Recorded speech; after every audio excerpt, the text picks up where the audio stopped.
Okay. I still don't got this. Still don't got it. Yeah, that's. I'll email it to you. I'll email the link to you. Because that canvas, I still have not figured out, and which I guess is not meant for me to figure out. I still have not figured out yet what they did or how they got you in the class, and you're not a part of the. I've never seen that happen before. Right. Yeah, it's the strangest thing I've ever seen. All right, so number 8. Now, guys, looking at this, let's talk about f of x real quick. Guys, you're going to see a lot of what they call function notation, okay? This was in Unit 2 when we did domain range operations with functions. If you see this, and guys, this letter can be any letter, any letter of the alphabet, okay? Guys, f is the name of the function. X is the variable.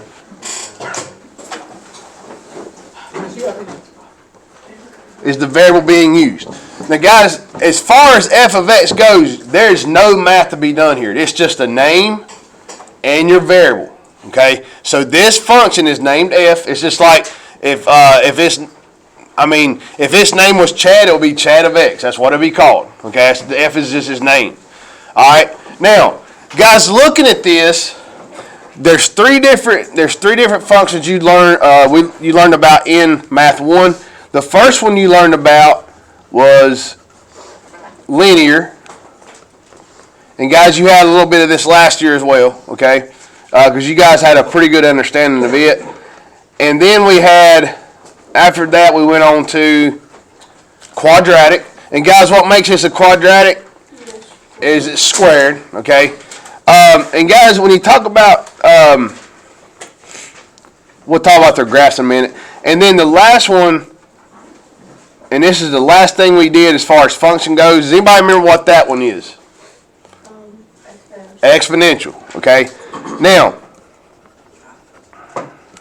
guys, looking at this function, okay, looking at the function that's on the screen, you can say that's y equals negative 0.25x plus 5.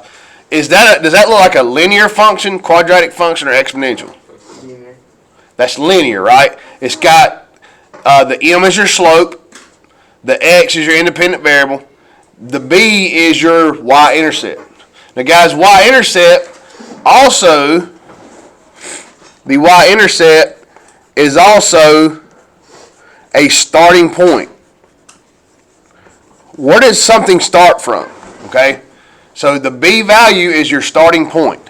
All right. Now, thinking about this, guys. If a candle starts out, it starts out long, right? And as it burns, it gets shorter, okay?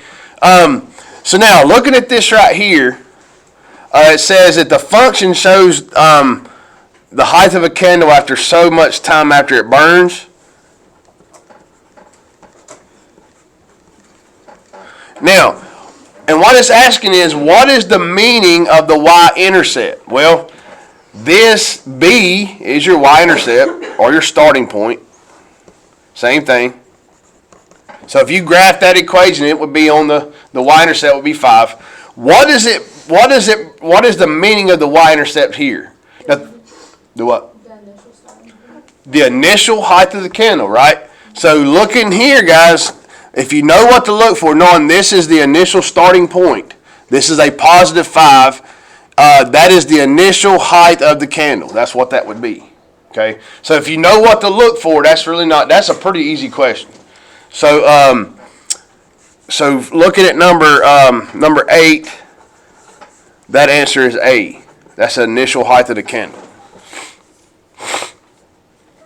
Guys, remember, in a linear function, this is always the slope.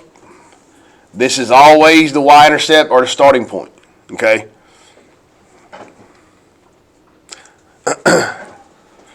Now, guys, because they're going to ask you something like this as well, maybe. What does this represent? If it asks you what does the slope represent, what would you say? The rate at which the candle is burning. This, guys, remember, slope is a rate of change? How is something changing over time? Well, if it's negative, that means it's getting shorter as it burns, right? So that's the rate in which the candle's burning. It's burning off at a quarter an inch an hour or whatever, quarter an inch. What, quarter inch? I guess every second then. Yeah. So in this case, X is seconds. That sounds like a lot. Okay. So that's that one, guys. Honestly, that was pretty straightforward if you just know what to look for. All right. Now, guys, looking at this one, at number 9, the total cost in dollars of a membership in a fitness center is given by the function C of M equals 20M plus 40. All right, now, C of M, guys, C is going to be your cost, okay? Cost, C is cost. M is the number of months. So, guys, remember, C of M is equal to the cost, and then M is equal to the month. So M is your total cost. C is your total cost. M is the month, how many months it is. Okay? All right. So now, guys, you think about it. If you got this, C of M equals 20M plus 40. Okay? Now, guys, looking at this equation, is this linear, quadratic, or exponential? Linear. That is linear. Y equals mx plus b. Right? There's no squares. There's no quadratic. And exponential, guys, you should be able to spot it really easy because it looks much different than anything else. All right? So now this is linear. All right? Now, guys, if M represents the number of months, right? And it says in dollars, how much is the cost of a membership for 1 year? Guys, now first of all, in 1 year, how many months is in 1 year? 12. So if they're wanting to know how much is the total cost of a gym membership after a year, what would I need to do? I'll plug in the 12 in the end. You're going to take the months that's in a year, plug it in for M.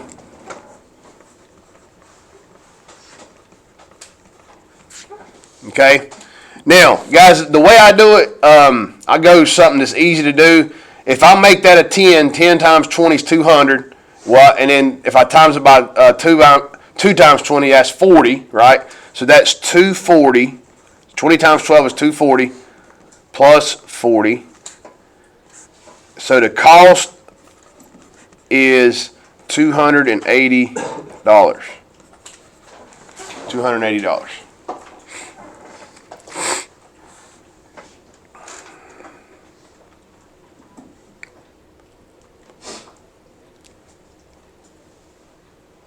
Now, guys, this next problem I was looking at yesterday, number 10. This particular problem it's more involved. Okay. Now, first of all, it says water is being pumped into a 10-foot tall cylinder tank at a constant rate. The depth of the water is increasing linearly. So that's telling you it's a linear equation. So it is a linear equation. Y equals mx plus b. A lot of linear stuff here. All right, which we all on the calculator inactive part. So it is linearly. But now, guys, to find out the depth, okay, to find out the depth, it's going to be depth. Because, guys, depth is the dependent variable. Depth's going to depend on the time. Okay? Equals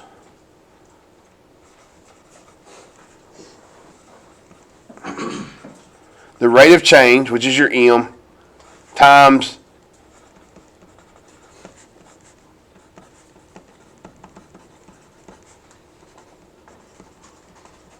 now, guys, you don't really have to write out like I did, but I'm just doing this for like for illustration. So Y here, your dependent, the depth of the water, okay, which is always your Y. Your Y is your dependent variable, depends on how much time has went by. The more time has went by, the fuller the tank gets. Okay. Now, guys, the only thing that we know is we know it's linear. Okay. We know that at 1:30 p.m. the water was 2.4 feet, and we know at 4 o'clock the depth was 3.9. So, guys, as far as we know, is the water getting higher or lower? It's getting higher, right? So it's filling up, all right? Now, it is linearly, so we know it's Y equals mx plus b, all right? Now, guys, if you go out and check something at 1:30, a tank, if you go out and check something, if it's filling up, you check it at 1:30. That's when you initially check the amount of water in the tank, right? That's when you initially check it. So, as far as time goes, because guys, these times 1:30 and 4, you ain't gonna be able to really use those in your equation. Okay. So now, guys, as far as time goes, when I initially go out there, the Y value or the depth of the water is 2.4 feet. Okay.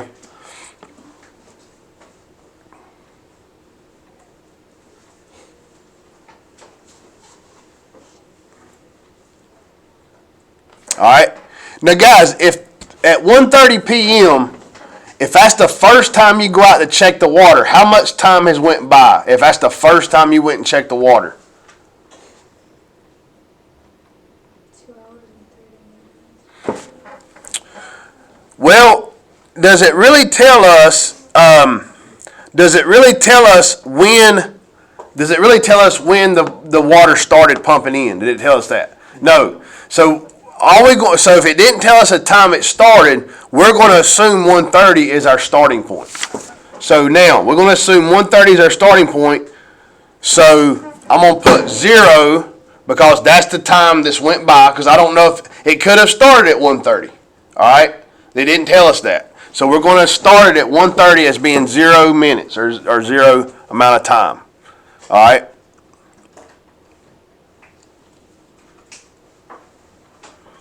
Now, guys, as far as hours go, if you come back out at 4 o'clock and check the water, how much time has went by? 2.230. It'd be 2 hours and 30 minutes. 2 hours and 30 minutes or 2.5, right? So 2.5 hours has went by, and the water has came up to 3.9 feet. All right.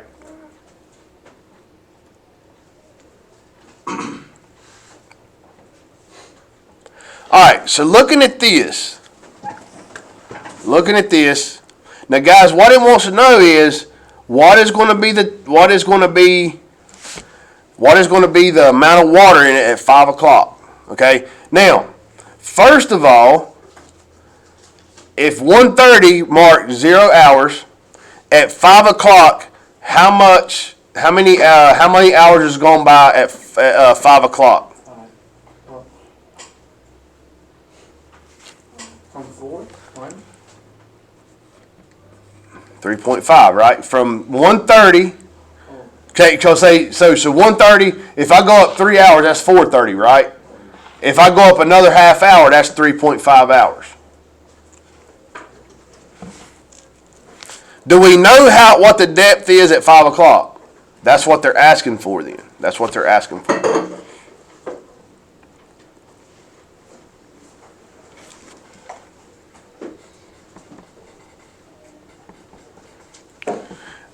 Now, guys, looking at these numbers that I have, can I fill in any of these numbers right now? Or any of these letters with the numbers I have right now? Yeah.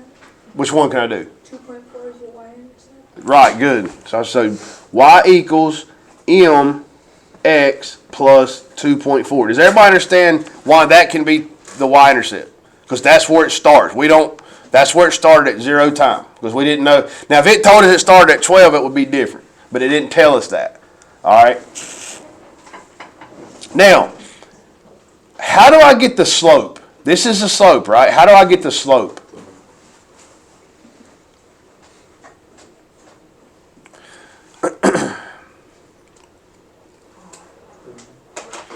Well, if you think about it, slope is y2 minus y1 over x2 minus x1, right? That's how we get slope, right? That's the slope formula.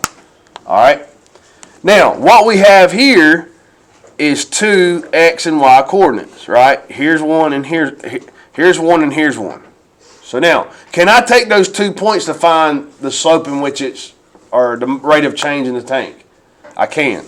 All right. So now, if I take that, that gives me, I should have wrote that up a little bit higher. If I take that and put it in my slope formula,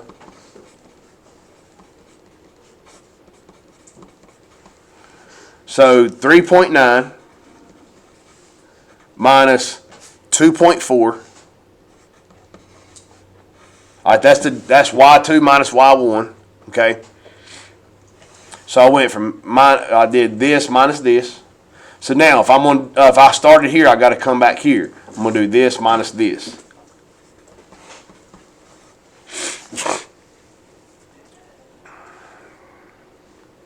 I really do think, guys, now this is my opinion, this should have been a calculator active part. I really think, because I think this is a little bit too difficult for a calculator inactive, especially giving you decimal numbers. All right, now, guys, if I subtract this, 3.9 minus 2.4 is 1.5. Okay, this is where it really gets hard as far as your numbers go. And then 2.5 minus 0 is just 2.5.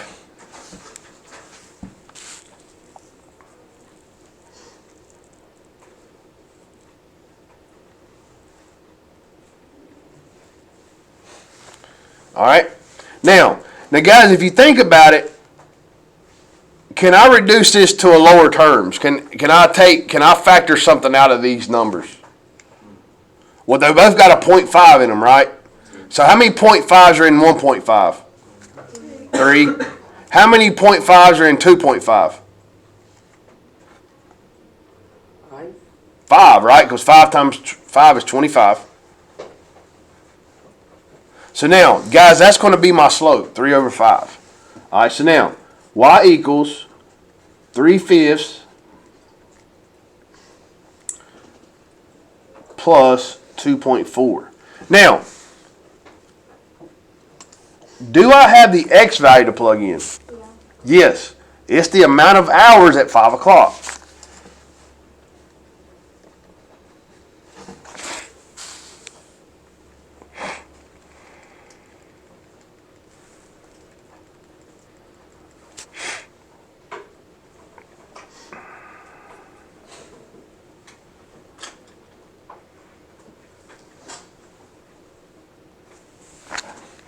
All right. Now, guys, honestly, this is what really, kind of tires me up. You got to do this without a calculator. And I think that's too difficult. I mean, if you ask me. Now, 3 times 3.5, well, 3 times 3 is 9, right?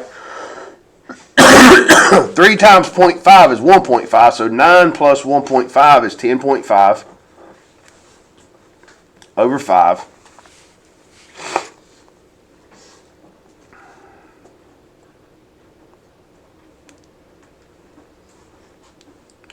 All right, plus 2.4.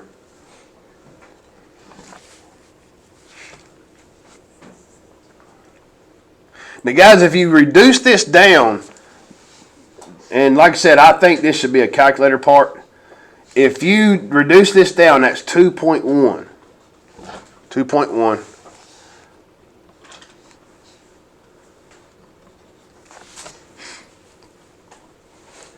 So to get my depth at 5 o'clock, I'm just going to add these two together, and that gives me 4.5 feet. Guys, honestly, that, in my opinion, that is too much for a calculator inactive part. That is crazy. If you had a calculator, it would make this 10 times easier, especially with it having decimal numbers. It would be different if the numbers were whole numbers where they would be easy to divide, but they don't. I don't know why they do that. I don't understand.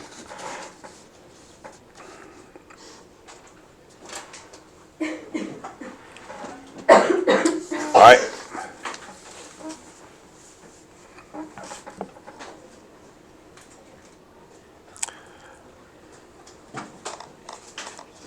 Guys, honestly, if I were you, I would choose the ones I knew more about first. Okay? Guys, number 11 would be one, because this is inequalities, okay? And there's a lot going on here. So what I would do is I would come back to this. I mean, we'll go ahead and do it that way. We can we'll go ahead and do it for the sake of numerical order, but this would be one I would probably come back to. All right. Now, guys, it says X represents her paycheck. So the letter X represents paycheck. Y represents her savings. Guys, a lot of times too, if you put stuff on paper, it seems to come together a little bit better, okay?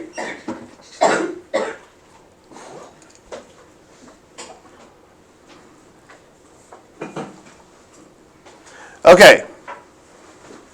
Now, guys, let me ask you this. If X is her paycheck, right? If X is her paycheck, how will I show that she will save at least 20 more than her paycheck? If X is her paycheck, how do I show that she's going to save 20 more than her paycheck? X is less than 20. Well, this X. Y plus 20. Okay, so if we're going to save 20 more than her paycheck, it'd be this X plus 20, right?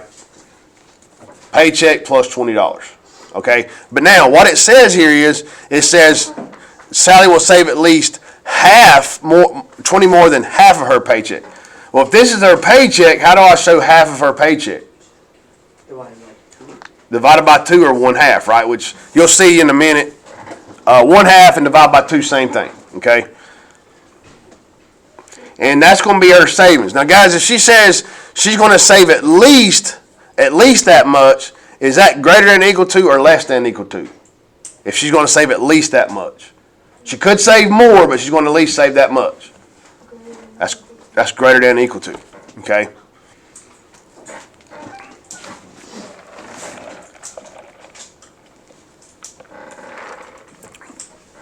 Now, guys, this is going to be your best friend.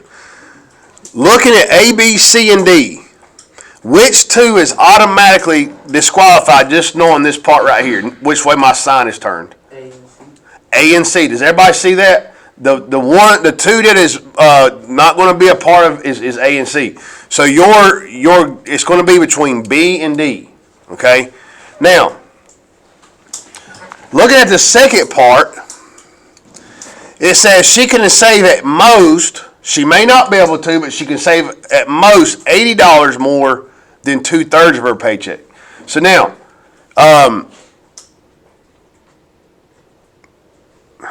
she can save at most. Now, so she can save, so Y. Now, guys, how do I show 80 more than her paycheck? X plus 80. How do I show 2/3 of her paycheck? 2/3. 2/3 of her paycheck plus 80. 80 more than 2/3 her paycheck. All right.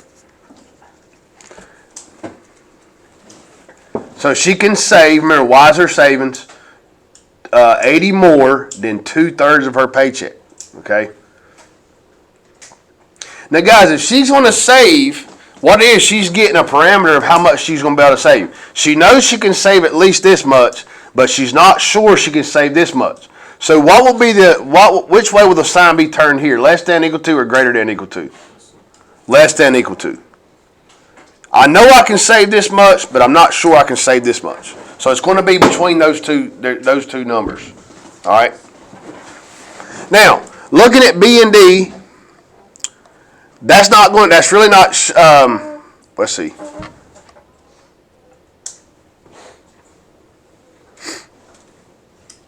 Did I get my X and Y mixed up? No. It's B. Yeah, I think it's B. It's the only one that matches B. Okay. So her paycheck each month is at least $1,200. So if her paycheck, let me keep going in now. I believe you're right. So her paycheck is at least $1,200. So that's greater than or equal to $1,200. But no more than $1,850. So it's going to be less than that. So that being said, what was it? It was B. Yep, it's B. I think according to there's like a difficulty scale. That was a difficulty 3 out of 3. So if you can figure that one out, you're doing pretty good. A lot of times, guys, process of elimination is about your best. Is one of your best friends, honestly. It was B. Let me A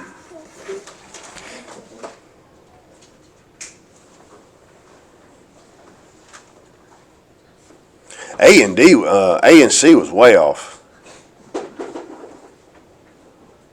Actually, we could have stopped at that first one because they had X and Y backwards. That's what I was looking at. But it would be B.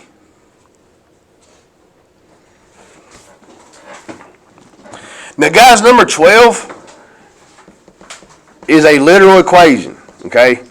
Which means it's made up of letters. That's what you're doing, okay? Now, first of all, let's determine what each letter means. It says S is the number of computers. P is the number of printers. And T is the total cost. If you write those down and refer back to it, it makes it a lot easier.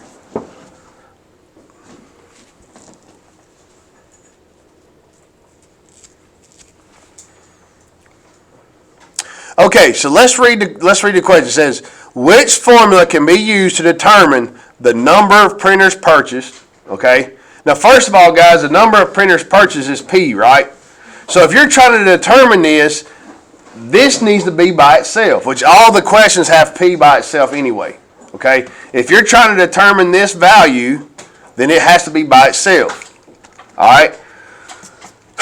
It says, given the total cost and the number of computers purchased. All right, now, it starts out as the total cost is equal to 581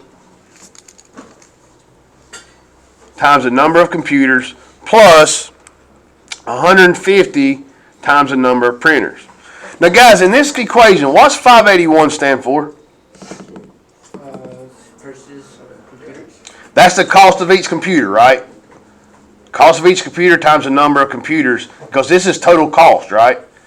What's this represent? The cost of a printer. Cost of each printer. Each printer is $150. Okay? Now, if we're trying to get this by itself, right? If we're trying to get that by itself, what do we need to do first?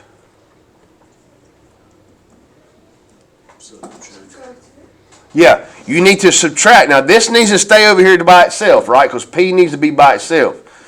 I'm going to subtract this first. And in algebra, guys, you always subtract. You always subtract or add or whatever to both sides. You got to do it to both sides. Now, looking at this, guys, which one I know is not going to be the right answer? Well, so let's just keep going and we'll just get the answer. All right, now, if I'm trying to keep P over here, what do I need to do with 150? You need to divide it. You need to divide it, because if you subtract it, it's going to mess the whole thing up. You need to divide it because you got to keep P over here by itself. That cancels out. So P is equal to the total cost minus the cost of the computers divided by 150. So what would be my answer? C. C. If you're getting it, that's good, man. Because and guys, you'll know if you read it carefully, you'll know what they want. I mean, it's just knowing. A lot of times, it's the language that they use.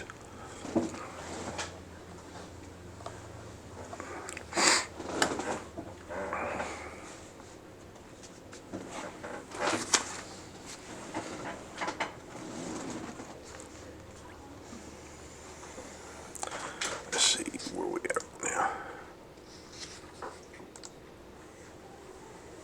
Guys, I'm going to do probably one more problem, and then we're going to take a break, and then we'll come back and start again, okay? All right. Number 13. Now, guys, remember, this is still calculator inactive, and guys, these problems right here, they always put them on there. I guarantee you will see one on there that's like this right here, okay? What is the value of the positive 0 of the function f defined by x squared minus 121?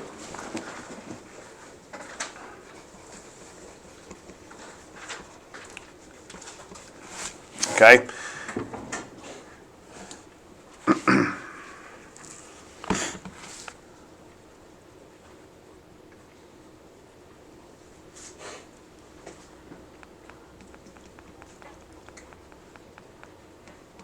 Gianna, I hope you're paying attention, right?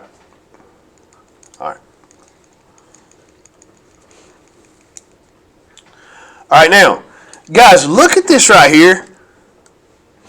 Does anybody know, we talked about it quite a bit in a quadratic unit. Does anybody remember what a 0 is? Isn't that like the It's the x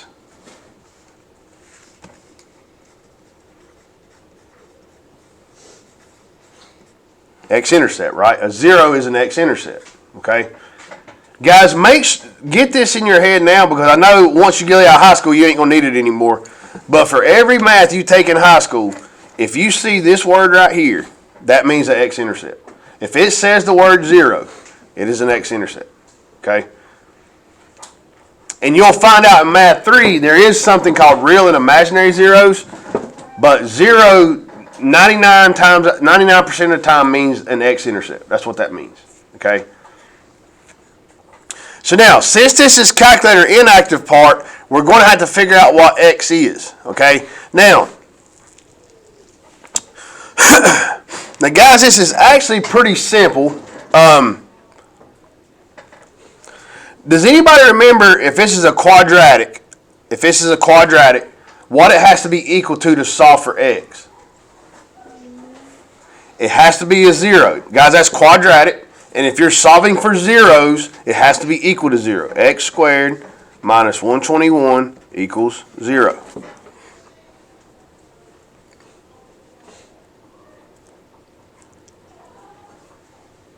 Now, guys, we could factor this. I'm going to show you both ways, and I'm going to let you figure out which way you want to do it, okay? Now, guys, if I'm trying to find out what x is, because that's what I'm trying to find is an x-intercept, right? That's what I'm trying to find. How do I get x squared by itself? You add the. Add the 121. And guys, I guarantee you that the number they give you is going to be a perfect square too. I guarantee you. Because I don't really see no reason for them to do it without giving you. It has to be a perfect square to do it it has to be a perfect square to do it the other way. Now, to get the square to go away, what do? Square root it.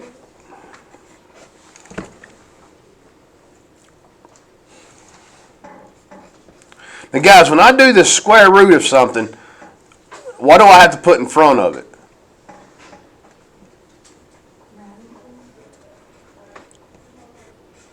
Plus or minus, right? You got to take plus or minus the square root. You'll find out later in Math 2 and Math 3, that's going to come into play a lot.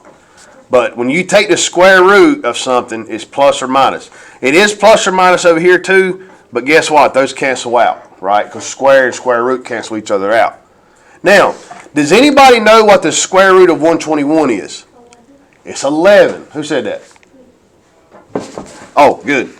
So guys, what that means is I've got x equals, now I got a positive square root of 121, which is positive 11, right? And I've got a negative square root of 121, which is negative 11. Now, so looking at these two numbers, which one is the right answer based on what they're asking? It's 11. It's positive 11. Guys, don't put negative 11 because they're asking for the positive 0.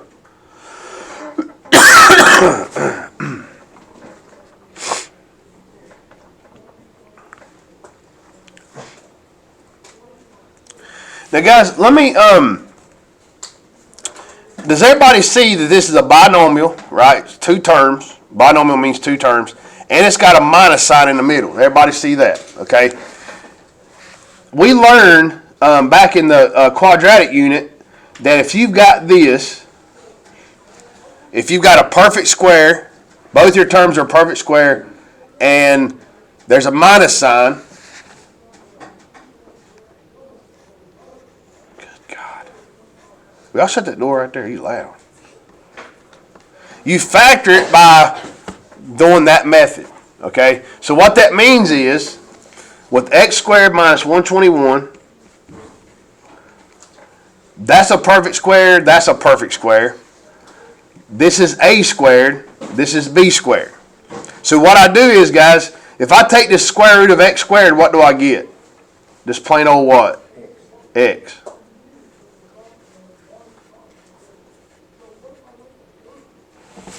All right? If I take the square root of 121, what do I get? 11. That's factored. That's factored using difference of squares. Okay? Now, if I'm trying to find the zeros of a function, of a quadratic function, what do I set these equal to? 0. If you're trying to find zeros, you set them equal to 0.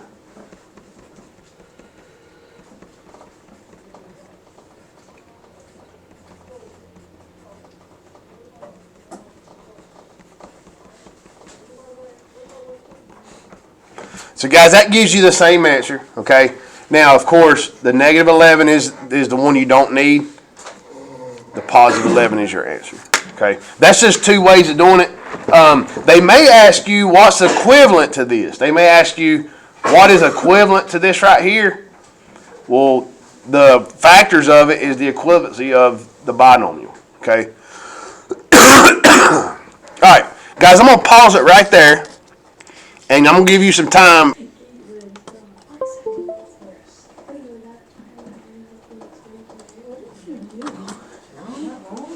Hey, I got the right answer.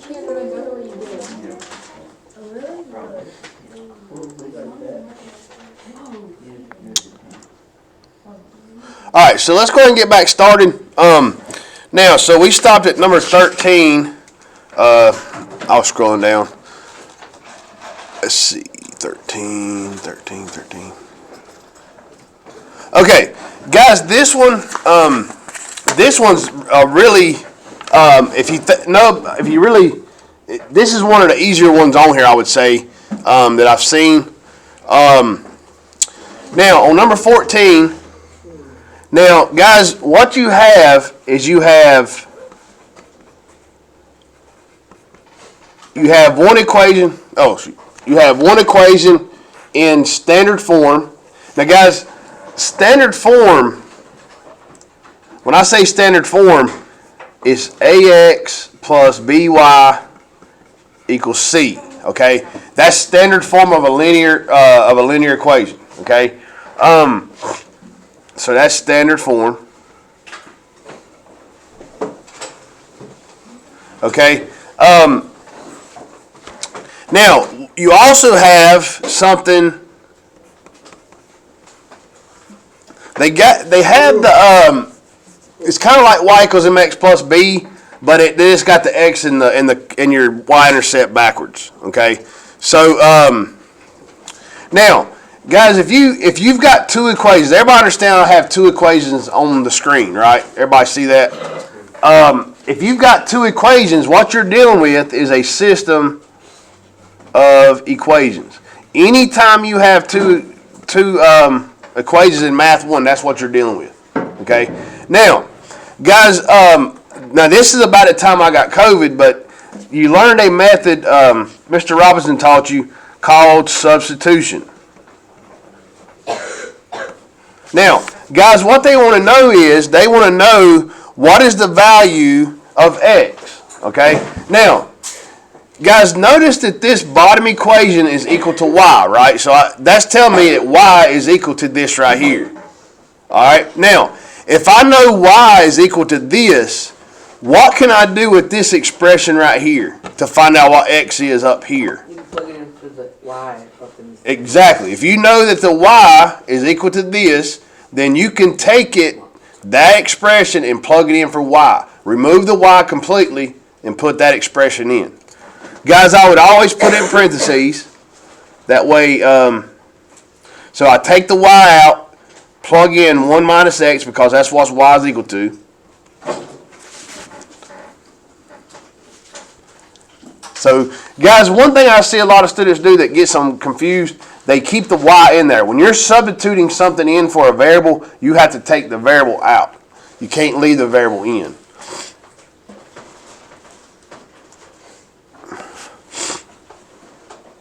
All right. Now, guys, if you think about it, this is just a simple equation. You're going to distribute here.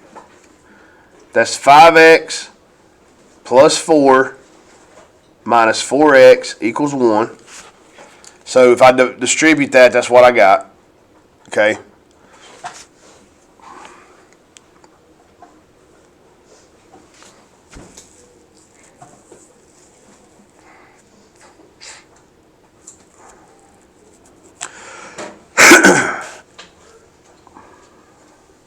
All right, now we're going to combine our like terms. So 5x minus 4x is just x, or 1x.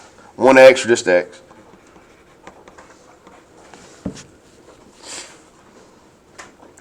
So I combine my like terms and got this.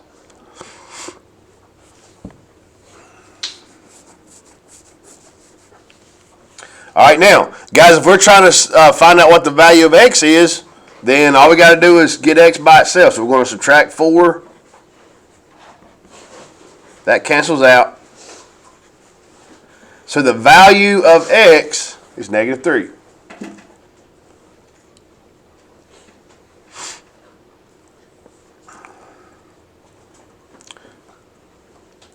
Now, How come you didn't add 5x and negative 4x? I did 5x minus 4x gave me this x. Yep. Now, guys, now I know they're asking for the x value. I know they are asking that, so we're done for this question. But what if they ask for the y value? What would you do with this? If they were asking for they're not asking for it, but what would you do if they were asking for it? You would plug the x in for the other one, yeah, for the second equation. Yep, that's exactly what you do. You'd plug the x in here. That'd be minus a negative, which would be positive. 1 plus 3 would be 4. So that'd be what the value of y is. Okay. All right. Now, guys, here we go again. They want to know what the smaller 0 is. All right. Now, guys, 0 represents what on the graph? Is an x-intercept, or where the parabola crosses the x-axis. I know this is a parabola because it's squared. It's a quadratic, right? Quadratic always makes a parabola, either that way or that way. Okay? Now, so guys,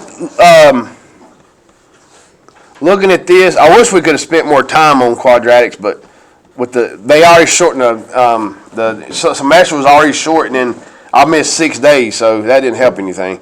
Now, guys, if this value's not 1, I need to look for what? I need to check for a what? Factor or GCF, right? Greatest common factor. Now, guys, my GCF is usually my A value, usually. It can't be larger than your smallest number, which my smallest number is 2. Okay? So what I'm going to do is I'm going to factor a 2 out and divide everything by 2.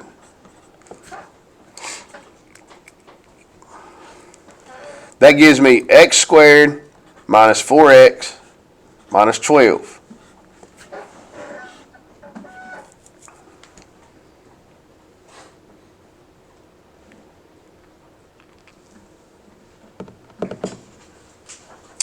Okay. Now, guys, when we did this, does anybody remember if the GCF ever does anything? No, it don't do anything. It just kind of tags along. Now, I've got a trinomial. What that means is I have 3 terms. Okay, I'm going to factor it to get my, because guys, they ask for a 0 on a calculator inactive. It's going to be a factorable polynomial. Okay. If I'm factoring a trinomial, it's 2 parentheses. The x goes up front. Now, I need 2 numbers that multiply to give me my C value, right? That at the same time adds to give me my B value. Okay? Does everybody remember this vaguely? I know Jesus does, because he showed it to me. Alright, now guys, think about this. If we're multiplying to get a negative 12, when I multiply to get a negative number, are my signs the same or opposite when I multiply? Opposite. So we're going to do opposite signs. Wait, how did it go? Never mind, I see. Okay. Alright. Alright. Now guys, let's get some. Now, guys, we took care of our signs here, so I'm going to write 12 over here. I'm going to get some factors of that number. Okay, factors means 2 numbers that multiply to get a particular number. Okay, now the numbers that will multiply to give me 12 is those 3 sets right there. Now, remember, at the same time that we multiply to get this number, simultaneously has to get the B value by adding. Which one will give me the B value by adding or subtracting? 3 and 4. No, 2. 2 and 6. Yep.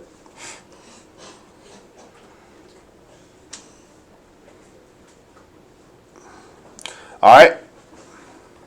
Now, so guys, now let's think about this. It's got to add to give us this number. One's a negative number, one's a positive number. So if I do negative 6 plus 2, because we've already determined this is the factor pair that I need. Negative 6 plus 2 is what? Negative 4. So guys, since these 2 numbers are the same, that's the way the signs need to be. The 6 needs to be negative, the 2 needs to be positive.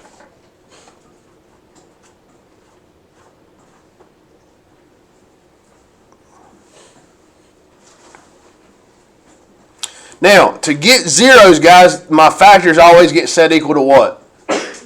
0. So x minus 6 equals 0. X plus 2 equals 0.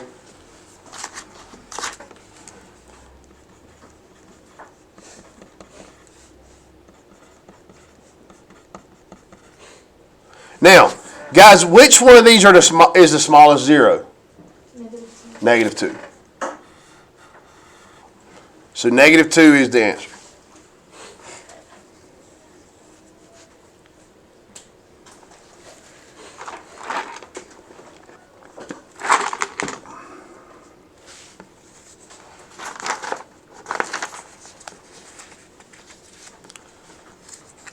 I think the calculator inactive part, I think, is over from here, I think. Can you go back for a second? Yeah. You're on your paper. Sorry. No, you good. The only way I know I'm going too fast if you tell me, because honestly I won't know unless you tell me. Guys, so far we've noticed that 0 comes up a lot on this test. It's already came up 2 or 3 times in 15 problems. Just remember, in math, if you see the word 0, That's the x-intercept. It don't matter if you're on the Math 1 test or the Math 3 test, it's going to mean the same exact thing every time. Matter of fact, I went over my Math 3 yesterday. There was 3 or 4 questions right back to back dealing with zeros. It's the x-intercept. Okay? All right. Now, guys, with 16, so this is the end of the calculated active part. This is called residuals. This is one thing that we did not get to in statistics. We will come back to this because it takes a hot minute to do it. Okay, so I'm gonna come back to this one. Residuals it sounds hard, but it's really not hard at all. Okay, now, guys, this is really simple. Now, this is what we actually did yesterday with mean, median, and mode. And guys, guess what? You have a calculator. Okay, so now, if I pull up Desmos.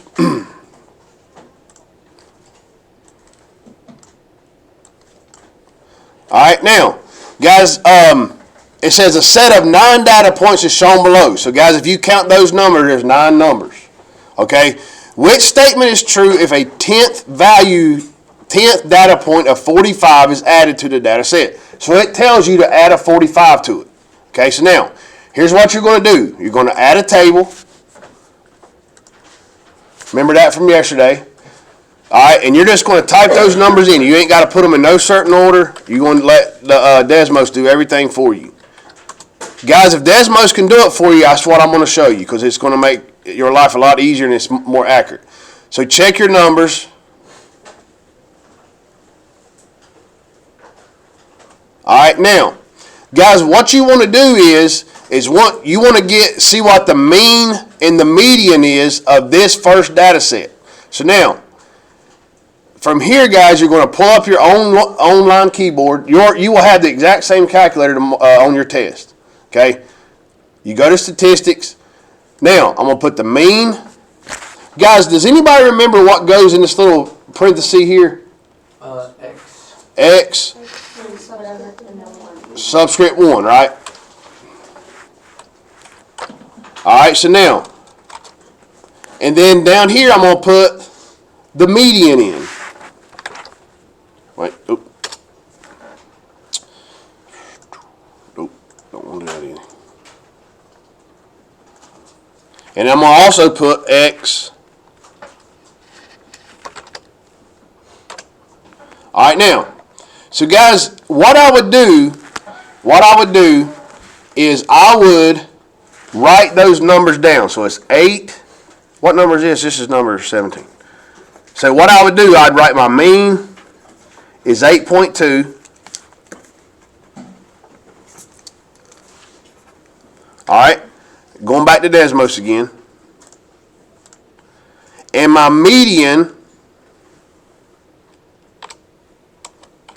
is 9. So I'm going to write that down. So guys, I'm just writing this down over here. Median. And you'll have paper, so you'll be able to do it. Now, what I'm going to do now, since I know what the mean and median is for these this set of numbers, now I'm going to go back and add that number they told me to add, which is 45. So I'm going to go back up here. And I'm going to hit enter. Now, guys, if you wrote it down,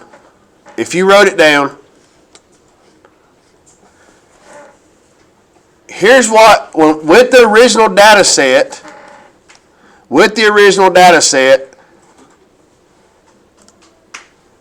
we had a mean of 8.2 and a median of 9. Now, guys, looking at this, which number did not change?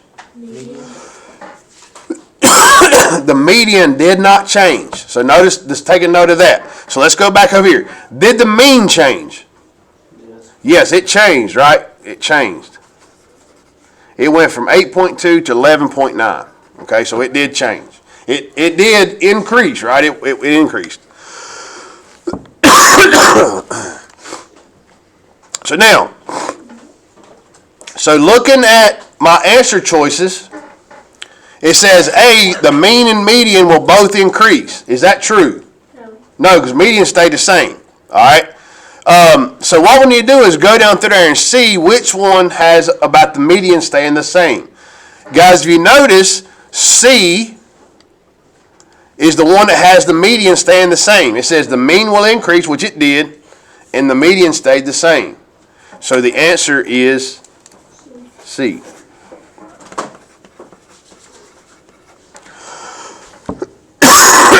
I forgot to unpause. Okay. All right, you can use it if you want to. You don't have to. It's totally up to you.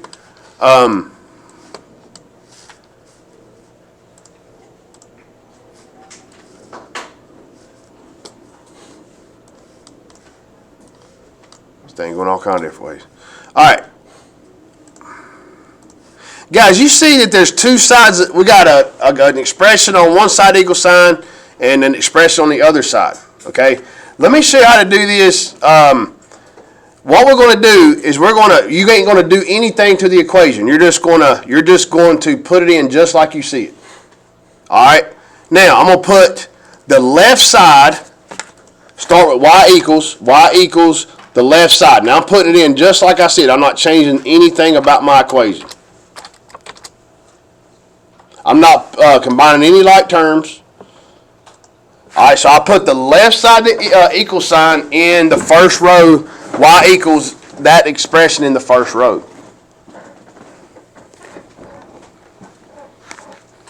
All right, the right side of my equal sign, I'm going to put it in the second row with y equals. And I'm not going to do anything to it. If you guys, I'm going to tell you this, if you use this and you type it in right, you will not get the wrong answer. There's no way you'll get the wrong answer. Now guys, listen close. If you've got an equal sign in an equation, what that means is the answer to anything with the equal sign, there's two things on both sides equal sign, where the linear equation for those cross is the answer. Does everybody see the blue and green line where they cross here? The x value is your answer. So you didn't have to do any work. You just typed in, if you're trying to look, if you got something equal to something else, put the left side in one row, the right side in the other row, and just get the x value where their lines cross, and that's the answer. So we got one, and it got one here. You don't have to do any work either. And guys, honestly, the less work that we do, the less error, because there's always a chance of making a mistake. All right, number 20. Now, guys, I'm going to show you how to do this on Desmos. I would not. First of all, let me go over something with you. Guys, I'd write this down. When we did system of equations, there are three types of solutions. All right? One solution is when you have two lines that cross. Where they cross is your solution. Okay? So that was one type of solution. Guys, I would write this down. I mean, it's something you need to remember because you probably will see this. All right? You had a no solution. And what made a no solution is when you had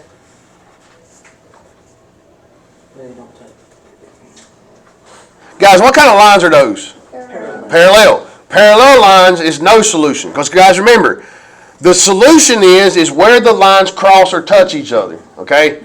Well, if they don't cross, they don't have a solution. This one crosses one time, one solution. You won't ever have more than one solution. Okay, with a system of equations. Unless you have, as far as linear goes. And then you have infinite solutions. And that's when you graph a line, and then you graph the other line, and guess what? You still only have one line. What happened to the other line? It's right on top. It's on top of each other. So infinite is two lines on top. No solution is parallel lines. One solution is when they cross. So here's what you're going to do. Does everybody have this part? So you just type them into this one? Yeah. Pretty easy. And guys, what this will be is a click and drag, so you'll just drag it to where it goes, okay?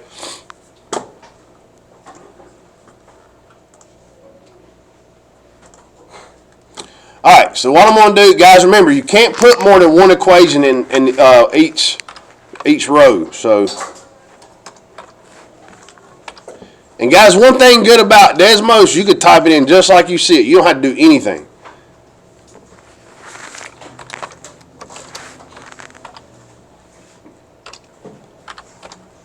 Now, guys, what is this one going to be? The first one. That's one solution. So, guys, you're going to drag that straight down or one solution up to here. This one is a one solution equation. Okay? Does everybody see that? I typed it in. Looks like my solution is 4, 5, or actually 3, 5. 3, 5.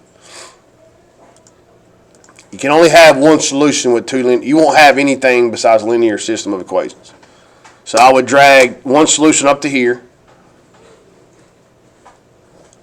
All right, now, guys, if you notice my next equation, all I got to do is change that to an 8 and change a few numbers.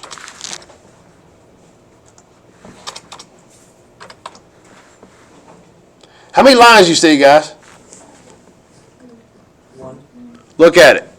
They're right on top of each other. What would that be? Infinite. Infinite solutions. So you're going to drag that to here. Okay? And guys, do I really need to put the other one in? No, but I'm going to show it to you anyway.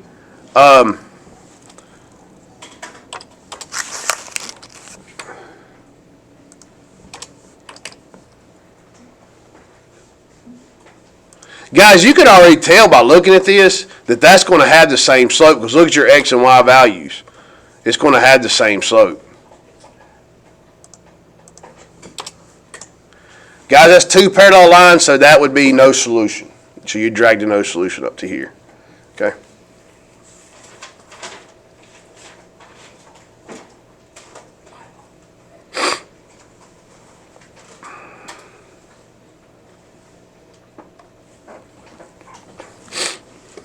All right.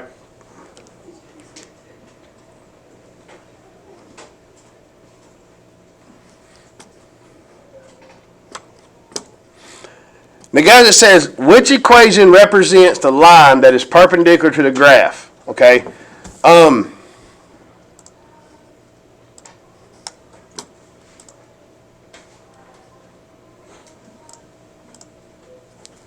Now, guys, first of all, perpendicular slopes. Does anybody remember what perpendicular slopes are, or what they look like?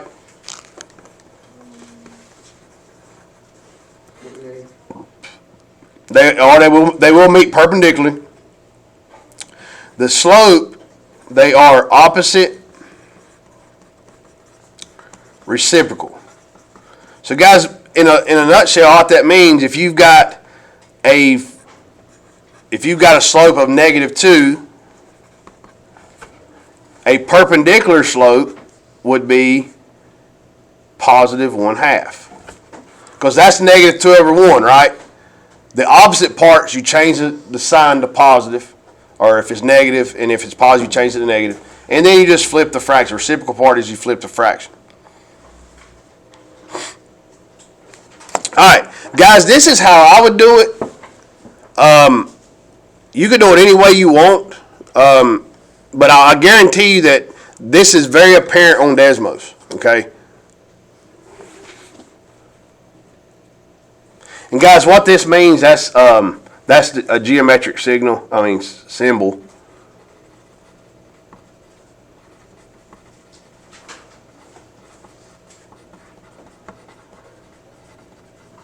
That's a symbol for perpendicular. I'm sorry, I didn't tell you. Upside down capital T is a geometric symbol for perpendicular.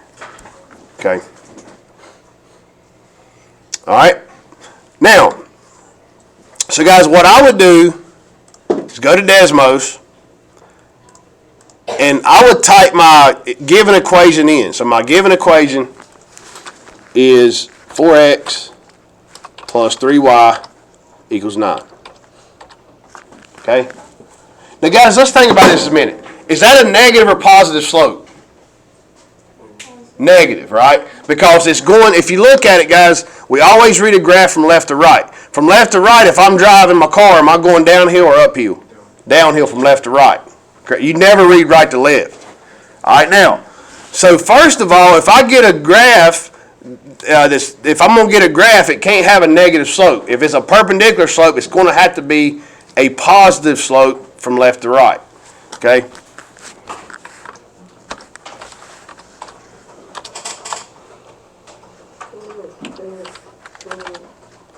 Now, guys, A could possibly be an answer. Okay? So now, guys, notice A is the blue line.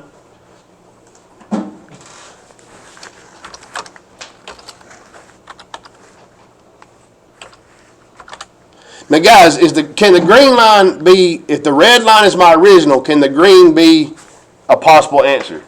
No, there ain't no way. So we're going to do away with that. All right? Go on. So B is out. So B is gone. All right?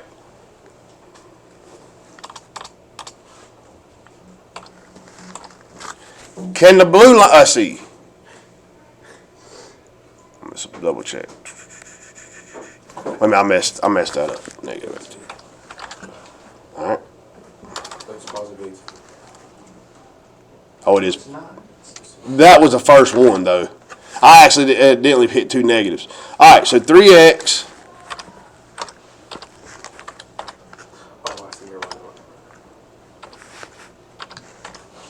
Can the purple line be the correct answer? Yes, it could be. All right, because if it's perpendicular, they're going to meet at a 90-degree angle. One's going to be positive, one's going to be negative.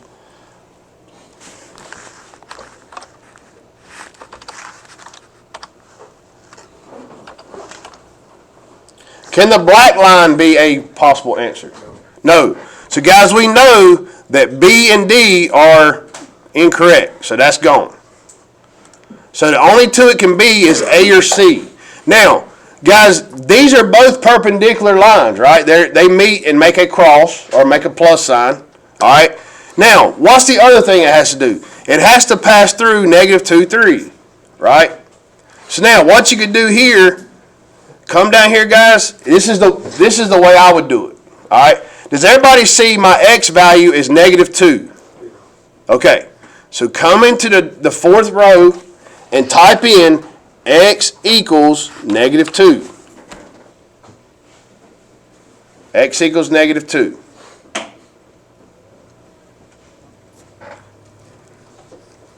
Now, guys, I'm going to change this to a different color. You don't have to.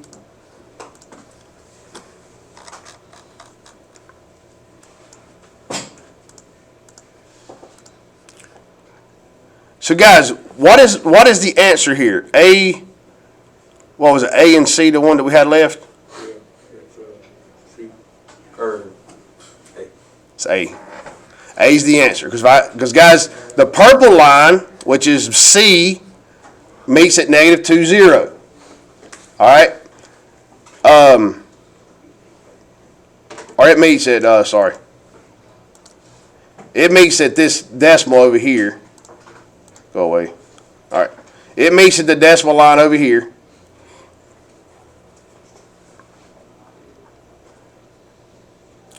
All right. Or no, it goes to -2, 0. No, never mind. We ain't looking for the. So it goes to that point, right, at -2. It goes through 0 at -2. So we know that A is going to be the answer. Does everybody understand that? Guys, honestly, if it gets you confused putting more than one at a time, just put one at a time. Because if you, and also, guys, you can go to the line and just drag it and go up to -2. It may take you a minute to hit it, but you can tell that I mean, if you get close to it and it's -2 and a decimal and it's closer to 3, that's got to be the answer. Okay, so the answer was A. So number 21.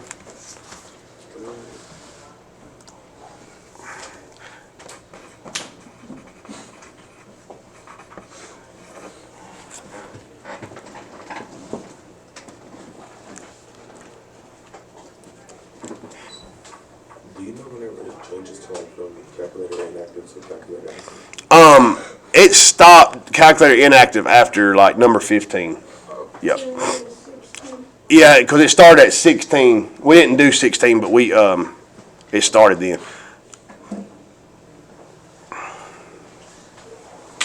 All right, Guys, 22, it is a little bit, you really have to think about, because I went through this one, you really got to think about what you're doing, okay? All right, so guys, a club starts with 3 members, right? Club starts with 3 members, okay?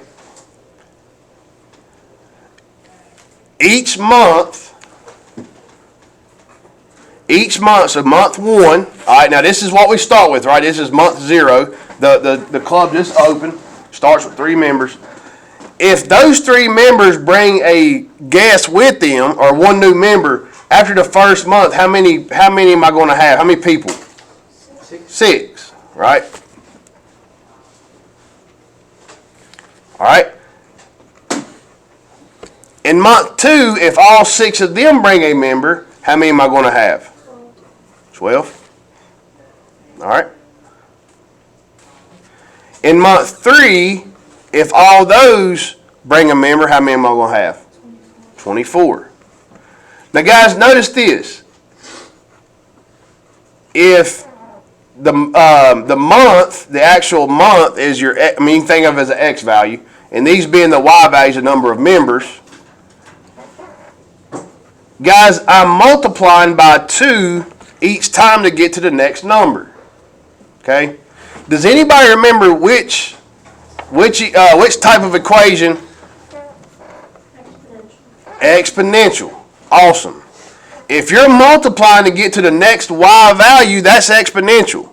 Now guys, let's think about this. So we've got 2 exponentials. We've got f of x equals 1.5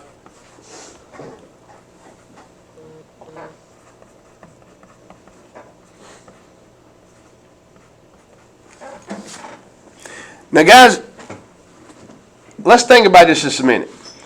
If this is y equals a times b to the x power, right? That's an exponential equation, right?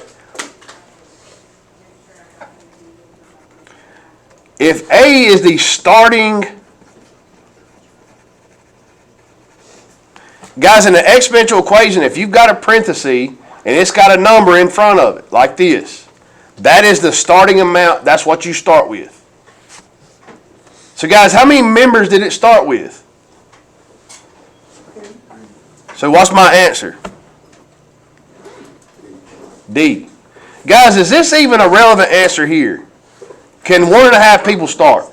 That is a crazy answer. That's just a distractor. That's all it is. The answer is D.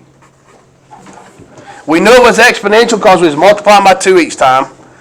And then anytime you have an exponential, the number out front, your multiplier, is the starting amount. That is your y-intercept. That is the starting. Y-intercepts always represent a starting amount. All right?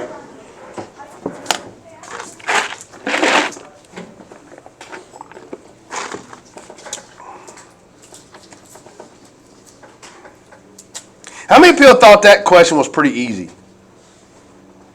I really don't think that's that hard.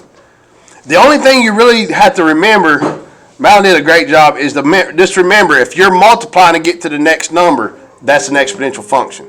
And exponentials look like this. Guys, you only studied 3, linear, quadratic, exponential. That's all you study, nothing else. Quadratic's the worst one to do, because you have to figure out both differences. Yes, it is. Guys, if it's linear, what are you doing to get to the next y value? Does anybody remember? You're adding or subtracting, right? Because that's your slope. That represents your slope. Guys, I'm going to do one more, and then we're going to take another break, okay? Because it's already 2 o'clock. All right. Every 10 years, the census counts how many people are living in every town in the United States. The 2010 census showed that 1,000 people were living in Appleville and 4,000 people were living in Bridgetown.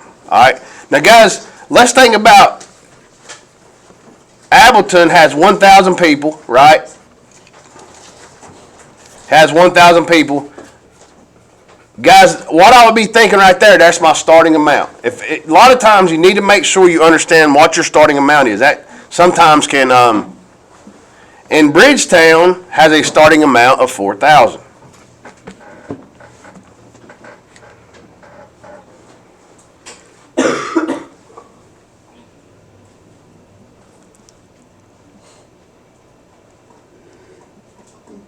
Now, guys, another thing too, make sure you look at the increments of your time. Notice here, they take censuses every 10 years, right? So make sure you understand that your time is going to represent every 10 years, not every year, okay? All right. So, guys, if it's going to double every year, think about the last problem we was doing. What was each number doing each time? It was doing what? It was times it by 2. Doubling or times it by 2 is the same thing, right? That's the same exact thing. So now, if it's doubling every year, the only way you can double something as far as an equation is with exponentials. All right, so now, we know if it's doubling, it's times it by 2 every time. That's my rate, okay? This is my time, okay? What number goes here for Appleton or Appleville? Or what goes here on the exponential function? I just said it just a minute ago. That's your starting point. The starting point always goes here. That's why, guys, if they give you a starting amount, you need to make sure you understand what that number is and what it represents. So that would be 1,000. All right?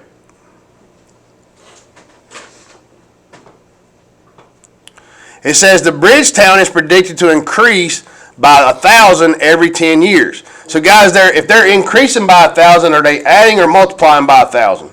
They're adding 1,000. If they're multiplying by 1,000, that's a lot. All right. So now, that is linear. Now, what number needs to go here for Appleton or Bridgetown?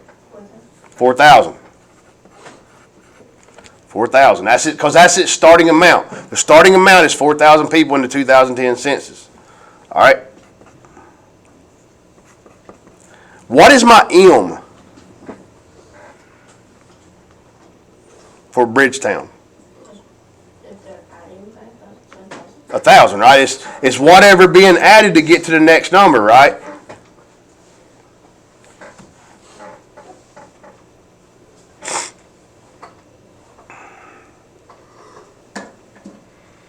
Now, guys, what you're trying to do is, now, guys, if you think about it, Appleton has a smaller population.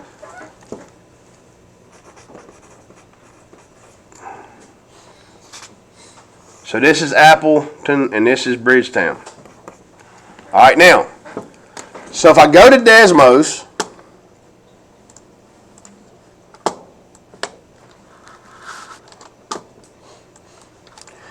now, guys, what it wants to know is it wants to know when. Now, guys, don't forget. We'll make this x2, since x is what we usually use. X is every how many years? 10 years. Every 10 years. X represents not every year, every 10 years. Okay, so don't forget that. All right, so I'm going to put Appleton's in first. Y equals 1,000.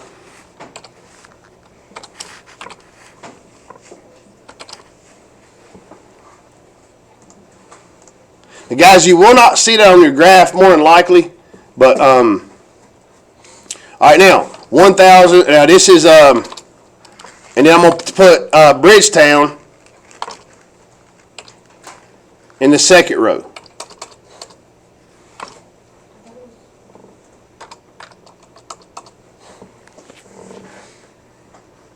That's a heck of a slope.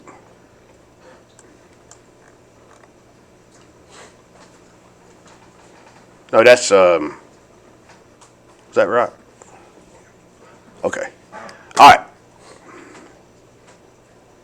So, guys, honestly, what I would do, I would make a table.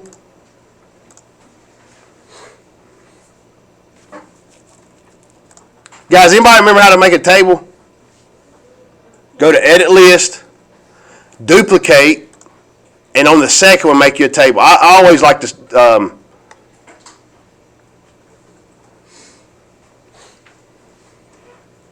Now, guys, remember, Appleton's on the bottom, or Bridgetown's on the bottom, Appleton's on the top. Okay?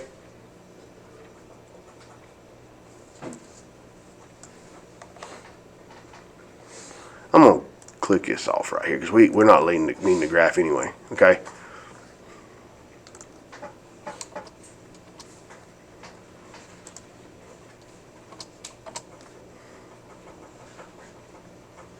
All right, now guys, the first 10 years, so guys, in 2020, now guys, remember, it started in 2010, right? That's when it started. If you look at if you got it pulled up, that's when it started, okay? So in 2010, now guys, remember, this is increments of 10. So when X is 1, how many years is that? When X is 1, if X represents 10 years, when X is 1, how many years is that? 10, because it's in increments of 10. All right? So in the first 10 years, Appleton is still smaller than Bridgetown, right? They want to know, when does Appleton pass Bridgetown in population? Okay? When the second 10 years, Appleton is 4,000, Bridgetown is 6,000. So Appleton's still smaller, okay? In year 3, Bridgetown is 7,000, Appleton is 8,000. So in what year will they pass? In what year will they pass Bridgetown for population? Well, if you think about it, it's the third one. When X is 3.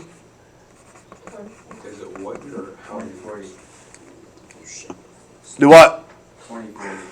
So, yeah, that's right. So, in X equals 3, Appleton passes Bridgetown, right? It passes Bridgetown. Okay? So, now, if that means in years, that's 30, right? So, like Andrew said, Austin said, 2010 plus 30 is year 2040. Mm-hmm. Let me look at the answer again, or what they're asking. Yeah, so it'll be the 2040 census. Guys, because they only do census every 10 years. They tell you that in the beginning, but a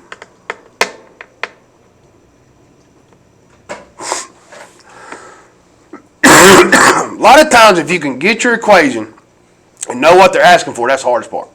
The numbers they give you are not hard. The numbers they give you. Because it says in what census? Because they have a census every 10 years. So if they'll have one in 2010, 2020, 2030, 2040. But they didn't surpass Bridgetown until 2040.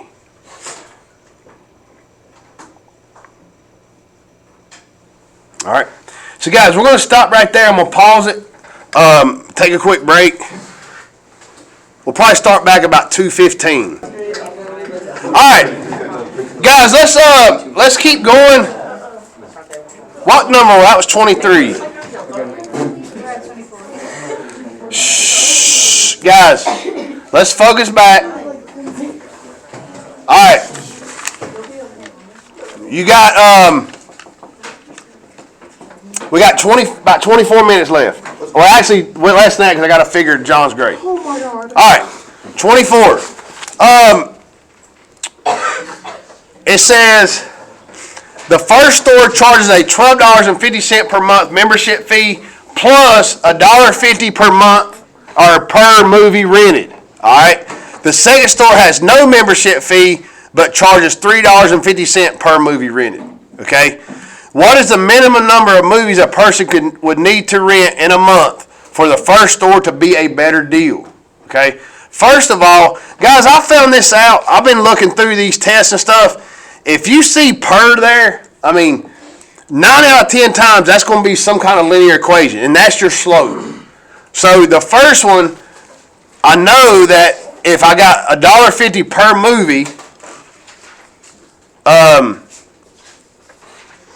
so y equals $1.50. Do you want me to use X for movies or just use M? Let's use X because that M a lot of times your slope. So X is number of movies. So X is the number of movies. Now guys, is that all you pay if you pay $1.50 per movie? No, you got to pay $12.50. Guys, you pay $12.50 regardless if you rent a movie or not. What does that represent? Your starting amount, the base fee, flat fee. What does that represent on a linear equation? What goes right here? The y-intercept. Guys, if there is a flat fee that you pay, then that's your y-intercept. A starting point, guys, because you're going to pay, that starts at $12.50 a month just to have a membership. All right, so that's $12.50, okay? The second store has no membership fee, so is it going to have a y-intercept? Be 0, right, because you don't have a membership fee, but it costs $3.50 per movie to rent. Now, guys, it says, what is the minimum number of movies would need to rent in a month for the first store to be a better deal? Let me show you how to do this. All right. Now, guys, I've got two equations, and they're both equal to the same variable, right? Does you see that? Y and Y. If they're equal to the same variable, you can set them equal to each other. Does everybody understand why I set these equal to each other? They're both equal to Y, right? Same variable. Okay. Because Y represents the cost per month to rent X amount of movies. All right.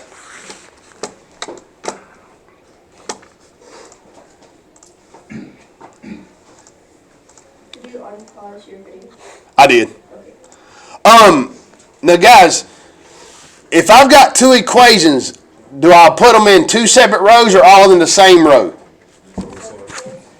Opposite rows. You've got to put them in opposite rows.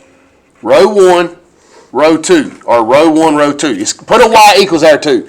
Guys, get in the habit of putting y equals, because if you've got a constant, it will not graph that constant, and sometimes that may come up. Oh, sorry. Didn't hit the shift key long enough. All right, there's the first one, and then y equals.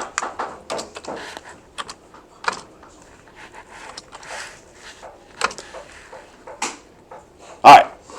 So guys, what I'm looking for is I'm going to look where x. I'm going to solve for x. Okay. So y equals. Now, guys, you can do this either way, but guys, what we're looking at right here, and I know you can't rent 0.25 of a movie, but you're finding right here where both of them cost the same amount. So if you rent or could possibly rent 6.25 movies, you're going to break even every month. Okay, it's going to cost you an average of $21.87 a month. Now, guys, remember that the purple line is the bottom function, right? The green line is the top function. Now, what you want to know is when does this become a better deal? When is the total cost less than this guy? Right? Okay, so how many movies you got to rent? Well, guys, notice here. Now, does everybody understand the green line is the one that I'm worried about having the better deal with? Does everybody understand that? Notice after this, what happens to the green line versus the purple line? A cross, and then the green line is underneath the purple line, right? Okay, so guys, what that means is, after, guys, if you can't rent 6.25 movies, you're going to round up to the next movie, which is how many movies? 7. So after you rent 7 movies,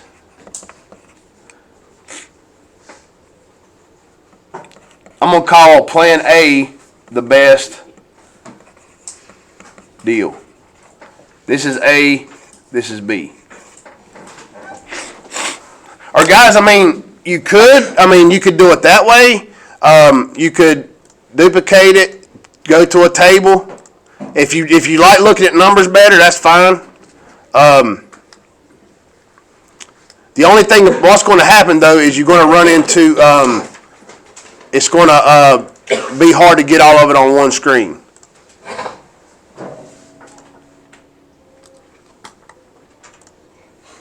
Now guys, look right here. The purple line, does everybody see? We're wanting to know when this plan is best. Well guys, notice, after the second month, the first plan is still higher. Does everybody see that? After the second month, it's $15.50.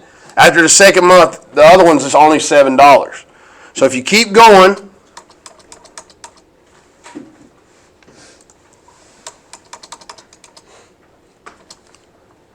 all right, now, guys, at month six, the first plan is $21.50. In month 6, it's $21. So the plan B is still the best. I call this plan B, the purple line. All right. Now look at month 7. At month 7, the first plan is $23. At month 7, the plan B is $24.50. So at month 7, or when you rent 7 movies, that's when it becomes a better deal. Does everybody understand that? Yeah. It's not hard to, you just got to look and see, because why is your total cost? When does the total cost less? When does it become less money? All right.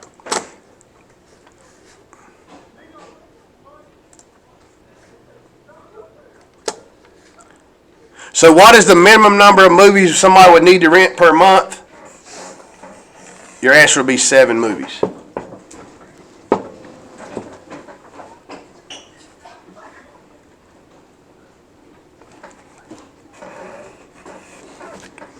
Okay.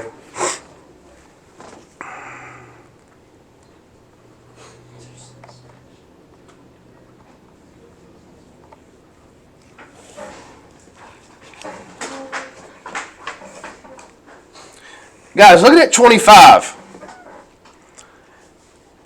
It says Karen has 2 dogs. The larger dog weighs 1.4 pounds more than the smaller dog. The combined weight of the 2 dogs is 12.6 pounds. What is the weight in pounds of the smaller dog? Okay.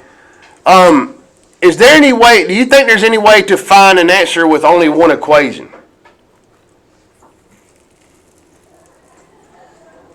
Let's do this. Let's let X be we'll let that be the smaller dog. X is a smaller dog. Y is the larger dog. X is a smaller dog, Y is a larger dog.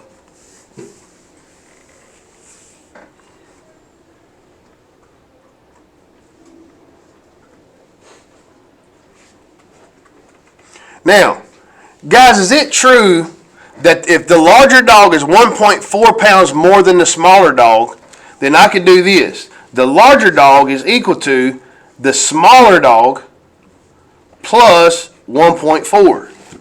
So if I take the weight of the smaller dog and add 1.4 to it, that's the weight of the large dog. Okay?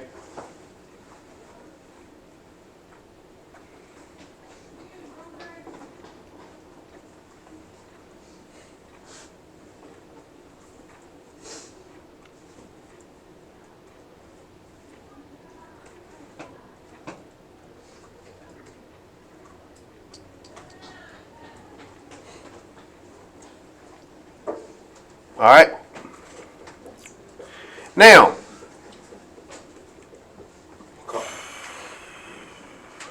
guys, here's the deal. Can I plug in? Let's see.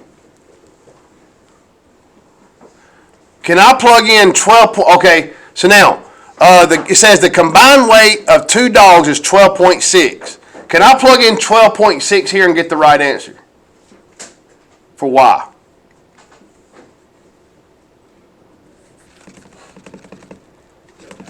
There's no way you can do that. Because what does Y represent?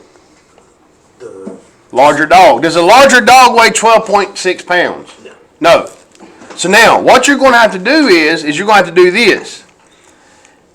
Is it true if I take the weight of the smaller dog plus the weight of the larger dog that is equal to 12.4 pounds? Is that true? It is. Right? Oh, wait. Never mind. So the weight of the smaller dog plus the weight of the larger dog is 12.4 pounds, or 12.6, sorry. I messed that up. It's 12.6.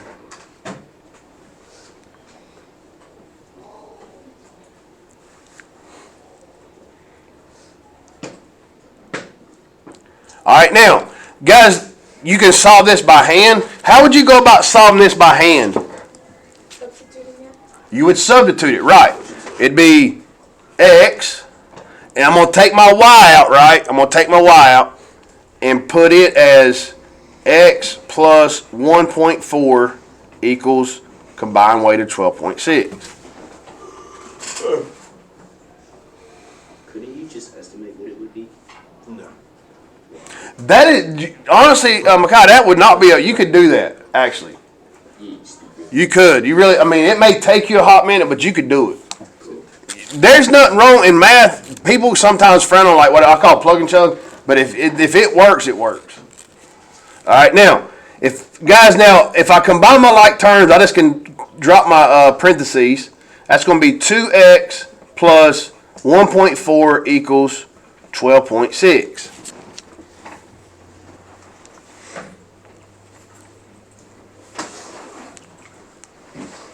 Now, guys, going back here. Could I put this in Desmos? Yeah. You could. All right, I'll show you that in a minute. So that's going to be 2x plus 1.4 equals 12.6. All right, that's going to give me 2x equals 12.6 minus 1.4 is 11.2. Okay.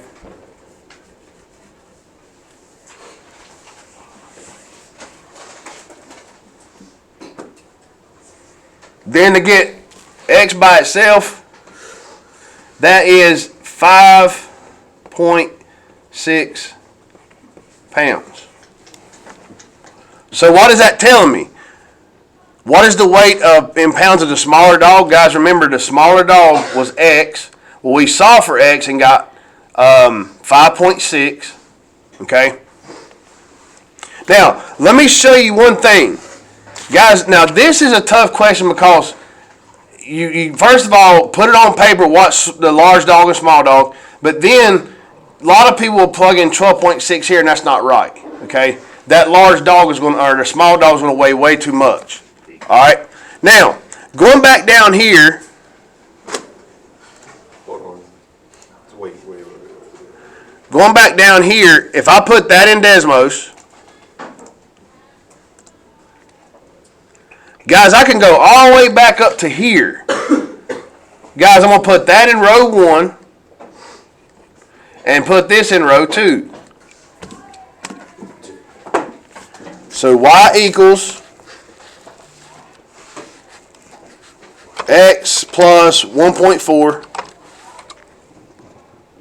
And I'm going to put the other one in row 2. So x plus y equals 12.6.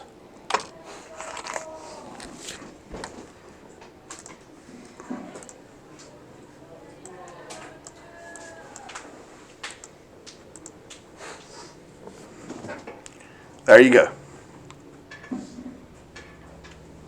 Remember, guys, we got 5.6. So what I did, looking back what I did, I plugged in this in row 1. That was the large dog is the small dog plus 1.4 pounds. Both dogs weigh 12.6 combined. And I put that in Desmos. That gave me the weight of the small dog. What does the 7 represent? Say that again. What does the 7 represent here? How long? Huh? Wait. When I beat the Think about what we did at the very beginning. We let the X be the smaller dog and the Y be the larger dog. It is the big dog, right? Because think about it. If the smaller dog is 5.6 and this larger dog is 7, well, the difference between there is 1.4. If I add those together, what do I get? 12.6. All right.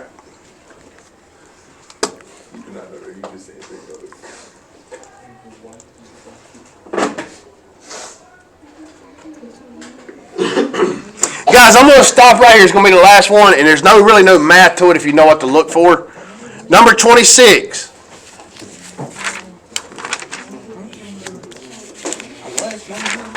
All right, number 26. Shh.